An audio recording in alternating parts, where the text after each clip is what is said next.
చెప్పాడంట, రాయి తీసివేయాడు.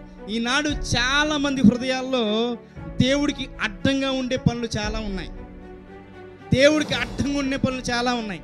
అందుకే యెషయా భక్తుడు అంటాడు 59వ అధ్యాయంలో, రక్షింపనేరకున్నట్లు యెహోవా హస్తము, దేవుని హస్తం ఏం చిన్నదేం కాదు నేను రక్షించుకుని ఉండడానికి.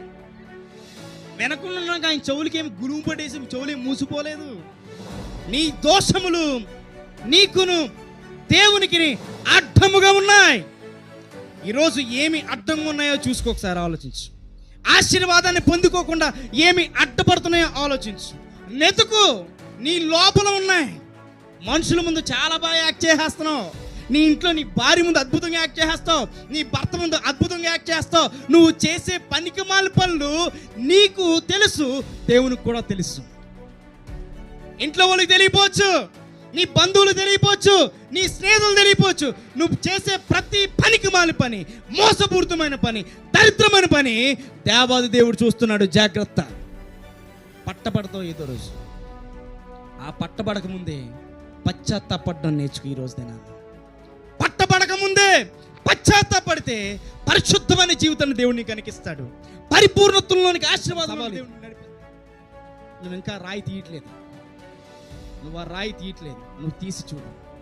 అహంకారం అనే రాయి ఉంది, గర్వం అనే రాయి ఉంది, అసూయ అనే రాయి ఉంది. లేదా పక్కడు ఎదుగుతూ ఉంటే నువ్వు చూడలేవు, గుండ్ల మీద చేసుకొని చెప్పి నీకు తెలిసేది. ఆడికి అది వచ్చేస్తుంది, ఇది వచ్చేస్తుంది అని కుళ్ళిపోతాను. అసూయ ఉంది నీకు. ఎవరినన్నా పొగిడితే నీకు నచ్చదు. అసూయ, అహంకారం, గర్వం, అబద్ధం అనే రాయి ఉంది నీ దగ్గర. మోసం అనే రాయి ఉంది.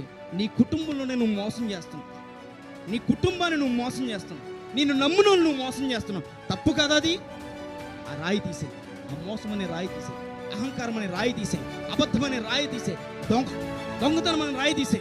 ఆ రాయి తీయట్లేదు, నువ్వు తీసి చూడు. నేను చెప్తున్నాను దేవుడి సేవకుడుగా, సజీవమైన పరిశుద్ధ గ్రంథాన్ని పట్టుకొని చెప్తున్నాను. నువ్వు దీవించబడకపోతే, నువ్వు ఆశీర్వదించబడకపోతే, నీ సమస్యకు పరిష్కారం దొరకపోతే నేను వాక్యం బోధించడం మానేస్తాను. సవాల్ ఇది.